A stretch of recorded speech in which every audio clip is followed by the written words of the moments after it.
Hello guys.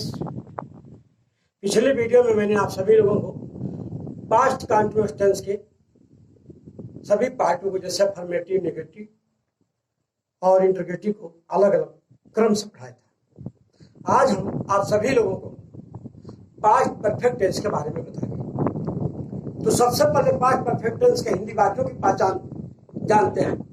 इसके हिंदी वाक्यों की दो पहचान होती है प्रायः। पहली पहचान है इस टेंस के हिंदी वाक्यों के अंत में चुका था, चुकी थी, चुके थे आता है। इसकी दूसरी पहचान है इस टेंस के हिंदी वाक्यों की क्रियाएं या ई ए पर समाप्त होती हैं और या ई ए वाली क्रियाओं के बाद था, थी, थे जरूर आता है। जैसे राम घर चला गया था, लड़के बाजार से आ गए थे, आंधी आने से पहले पेड़ गिर गया था। और जब चुका था, चुकी थी, चुके थे पे बात आती है तो उसकी पहचान वाक्यों की इस प्रकार होती है। सीता बाजार जा चुकी थी, लड़के विद्यालय से जा चुके थे और मैं खाना खा चुका था। तो इस तरह से दो वाक्यों की पहचान होती है इस टेंस की प्रायः। और सबसे बड़ी बात होती है कि सभी कर्ताओं की जो पास्ट परफेक्ट टेंस में जितने भी प्रकार के कर्ता होते हैं उनकी एक ही सहायक क्रिया मतलब एक ही हेल्पिंग वर्ब होता है, हैड। और दूसरी बात, वाक्य चाहे इसका अफर्मेटिव में हो, चाहे निगेटिव में हो या इंटरोगेटिव में हो, सभी प्रकार के वाक्यों में क्रिया के थर्ड फॉर्म का ही प्रयोग करते हैं। तो आज हम सभी लोग पास्ट परफेक्ट टेंस के अफर्मेटिव सेंटेंस के बारे में पढ़ेंगे और विभिन्न तरह के इसके वाक्य आते हैं, उसका स्ट्रक्चर आपको क्या होता है, उसके अनुसार कैसे ट्रांसलेशन बनता है, इसके बारे में आइए देखते हैं।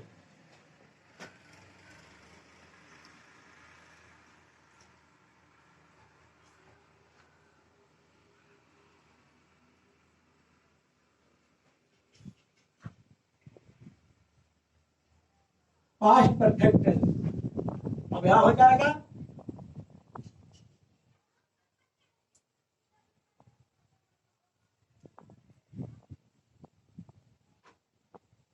अफर्मेटिव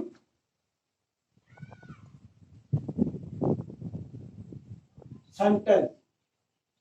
अफर्मेटिव सेंटेंस तो इसके वाक्य किस तरह से लिखे जाते हैं, देखिए। राम घर जा चुका था। राम घर जा चुका था या राम घर चला गया था, इसका एक ही ट्रांसलेशन बनाने का नियम लगेगा। ऐसे वाक्यों का जब हम ट्रांसलेशन बनाते हैं तो इसका जो स्ट्रक्चर आपको होगा वो होगा subject plus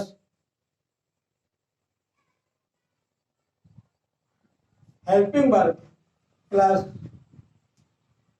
third form of verb plus object plus full stop. इसी के अनुसार जो वाक्य है इसके अनुसार अब ये बन जाएगा। पहले नंबर पे सब्जेक्ट है, दूसरे पे हेल्पिंग वर्ब है, तीसरे पे वर्ब का थर्ड फॉर्म है और उसके बाद चौथे नंबर पे ऑब्जेक्ट है, पांचवें नंबर पे फुल स्टॉप। इसको बनाते हैं राम घर जा चुका था या राम घर चला गया था। याद रखेंगे वाक्यों में कंफ्यूज नहीं होना चाहिए।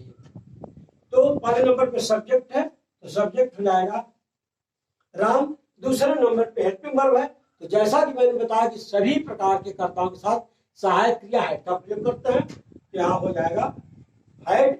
उसके बाद है वर्ब का थर्ड फॉर्म। वर्ब क्या जा चुका था, जाने का फर्स्ट फॉर्म गो, सेकंड फॉर्म वेट और थर्ड फॉर्म गॉन, तो हो जाएगा GONE। और उसके बाद है ऑब्जेक्ट। ऑब्जेक्ट क्या है, घर, तो हो जाएगा TOUCE। और उसके बाद अदर वर्ड इसमें है नहीं, फुल स्टॉप। अब दूसरा वाक्य देखते हैं।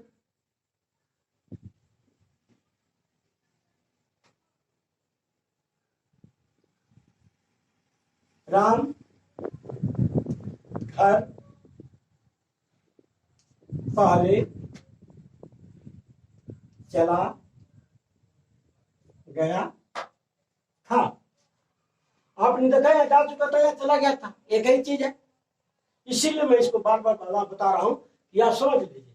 तो अब इसको इसी के अनुसार बनाएंगे। इसका स्ट्रक्चर आप अलग लिख देते हैं। Subject plus helping verb plus third form of verb plus objective plus before plus full stop. अब 1 2 3 4 5 6 अब इसके अनुसार बनाते हैं। पहले नंबर पे सब्जेक्ट है, सब्जेक्ट है राम। दूसरे वाक्य का बन रहा है Ram, helping verb had he लगेगा। उसके बाद चला गया था, जा चुका था, कई बात हुआ। उसके बाद ऑब्जेक्ट है घर, हो जाएगा हाउस। ऑब्जेक्ट तक आ गए, उसके बाद हो जाएगा बिफोर। बिफोर उसके बाद है full stop. Ram had gone to house before. Ram घर पहले चला गया था या राम घर पहले जा चुका था। उसके बाद एक ट्रांसलेशन,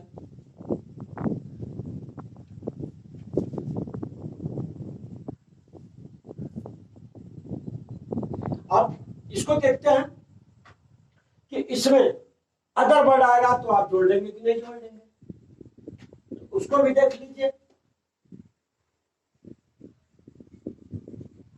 लड़के बस के द्वारा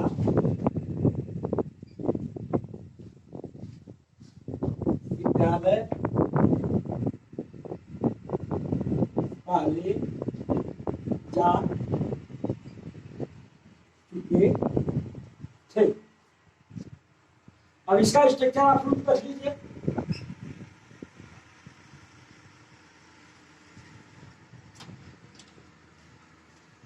subject plus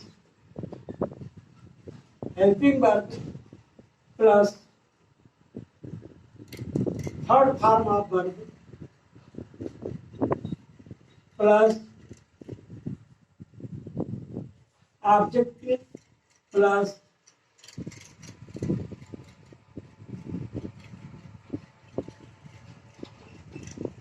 otherwise plus before plus full stop. हो जाएगा 1 2 3 4 5 6 7। अब देखिए लड़के बस के द्वारा विद्यालय पहले जा चुके थे, इसमें अदर वर्ड भी आया है। तो इसका ट्रांसलेशन कैसे बनाते हैं? पहले नंबर पे सब्जेक्ट, सब्जेक्ट इसमें लड़के, तो हो जाएगा द बॉयज। दूसरे नंबर पे हेल्पिंग वर्ब है, जैसा कि मैंने बताया कि हेल्पिंग वर्ब सभी के साथ एक ही लगता है, ऐड हो जाएगा। उसके बाद है जा चुके थे, वर्ब है थर्ड फॉर्म, जाने का अंग्रेजी first form go, second form when, third form down, तो हो जाएगा यहां पे डाउन। और उसके बाद है ऑब्जेक्ट। ऑब्जेक्ट क्या है? विद्यालय, तो हो जाएगा टू स्कूल। उसके बाद है अदर वर्ड, अदर वर्ड है बस के द्वारा, बाई बस। उसके बाद है बिफोर, उसके बाद है full stop. The boys had gone to school by bus before. लड़के बस के द्वारा विद्यालय पहले जा चुके थे। तो अभी आपने देखा इसमें। अब इसमें एक चीज और आता है कि इसके एक वाक्य में दो कार्यों के होने का बोध होता है। दो कार्यों का बोध होता है किस तरह से? जैसे आंधी आने से पहले पेड़ गिर चुका था, डॉक्टर के आने से पहले मरीज मर चुका था, विद्यार्थियों के पहुंचने से पहले चपरासी घंटी बजा चुका था। तो इस प्रकार के वाक्यों में दो काम होता है, एक काम पहले होता है और एक काम बाद में होता है। तो इसका इस प्रकार के वाक्यों का ट्रांसलेशन कैसे बनाते हैं, आइए देखते हैं। तो इसके लिए चूंकि जगह कम है तो अब हम इसे इरेज करेंगे, मिटाएंगे, इसलिए इसको ध्यान से बार देख लीजिए। फिर मैं क्लीन कर रहा हूं, फिर मैं ऐसे वाक्य जिसमें एक ही साथ दो कार्यों के होने का बोध होता है उसके बारे में समझाएंगे।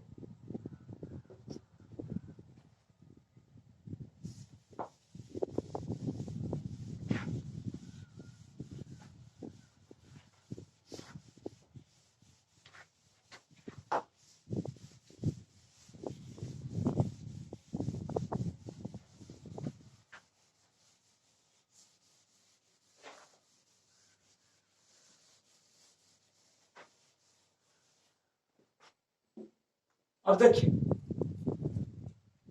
एक वाक्य में दो कार्यों के होने का जब बोध होता है तो वाक्य कैसा होता है? देखिए,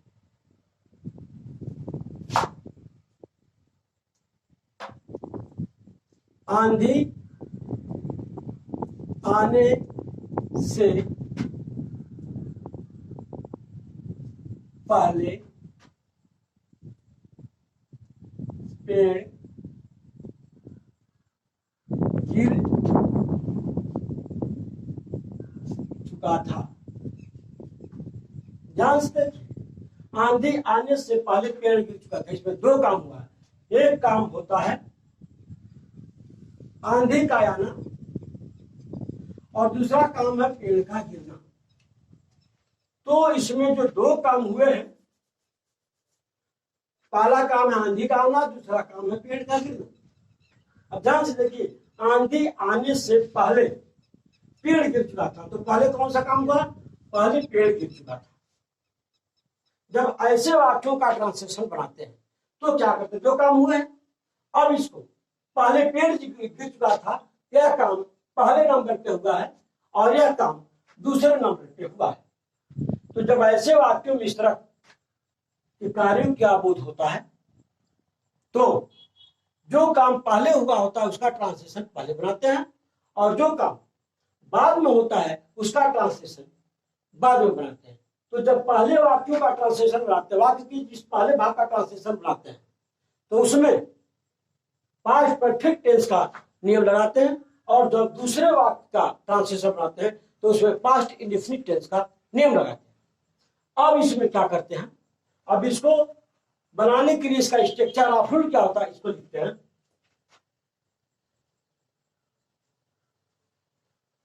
subject plus helping verb plus third form of verb plus object plus other word plus before plus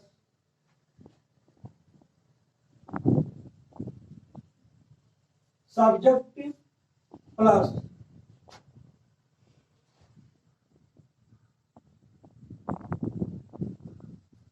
rule of past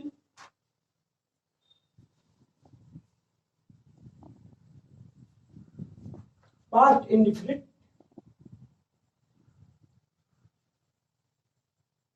tens plus full stop.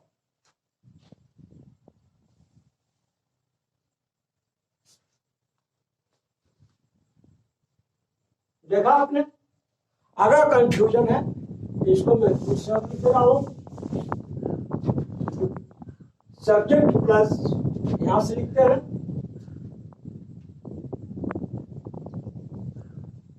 Rule of past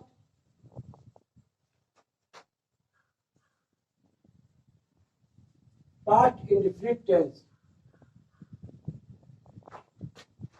plus full stop. यहां से दूसरा हो जाता है, दूसरा पार्ट हो जाता है। अब इस वाक्य का ट्रांसलेशन इसके अनुसार बनाते हैं। तो पहले नंबर ही करके समझने के लिए 1 2 3 4 5 6 और फिर यहां से हो जाएगा 1 2 3। अब देखिए, जब वाक्य का वह भाग जिसमें काम पहले होने की बात का भाव प्रकट होता है तो उसका जब ट्रांसलेशन बनाते हैं, तो जैसा कि मैंने बताया कि वाक्य में जो काम पहले हुआ होता है उसका ट्रांसलेशन पहले बनाते हैं। तो जब उसका ट्रांसलेशन पहले बनाते हैं तो उसमें यहां तक के नियम को पकड़ते हैं, यहां तक बिफोर तक। और उसके बाद जब वाक्य के दूसरे भाग का बनाते हैं तो फिर यहां से लेकर के और इस नियम को अपनाते हैं। अब जब ऐसे टेंस बनाते हैं तो अब इसका ट्रांसलेशन कैसे बनाया जाता है? पहले नंबर पे क्या है? सब्जेक्ट है। तो हम यहां से बना रहे हैं, यह भाग एक हो गया और यह भाग एक हो गया। तो इसमें सब्जेक्ट क्या है? पेड़ है। तो हो जाएगा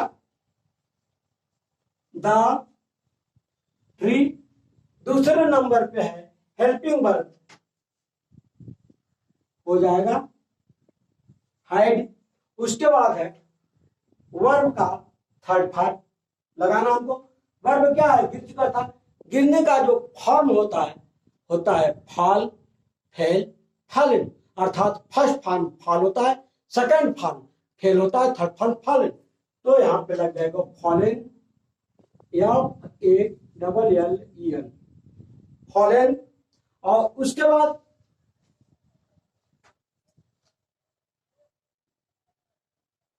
ऑब्जेक्ट है। ऑब्जेक्ट क्या रहेगा इसमें? ऑब्जेक्ट कहीं नहीं है कि धरती पे गिरा है, कि आसमान पे गिरा है, कि पानी में गिरा है। अदर वर्ड भी नहीं है। यहां पे देखिए, अब यहां बिफोर है।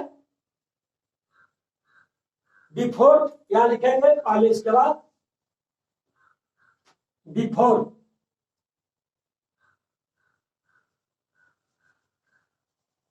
बिफोर और उसके बाद यहां तक आप आ गए। अब दूसरा वाक्य आंधी आने से पहले, तो इसमें आंधी है। आंधी इसमें सब्जेक्ट है। यहां तक पहले वाक्य का बन गया, दूसरे भाग का बनाना है तो हो जाएगा आंधी का अंग्रेजी हो जाएगा स्टॉर्म, STORM। अब उसके बाद इसमें भी कोई ऑब्जेक्ट और अदर वर्ड नहीं है। और बाकी जो है सब्जेक्ट के बाद पास्ट इंडेफिनिट का रूल लगाना है। तो पास्ट इंडेफिनिट के अफर्मेटिव में, क्योंकि ये पार्ट अफर्मेटिव में आएगा, तो अफर्मेटिव में पास्ट इंडेफिनिट के वर्ब का सेकेंड फॉर्म लगता है। यहां हो जाएगा कम की अंग्रेजी, और फर्स्ट फॉर्म है। सेकेंड फॉर्म लगाएंगे केम, तो हो जाएगा CAME। उसके बाद है full stop. The tree had fallen before the storm came। यह वो है।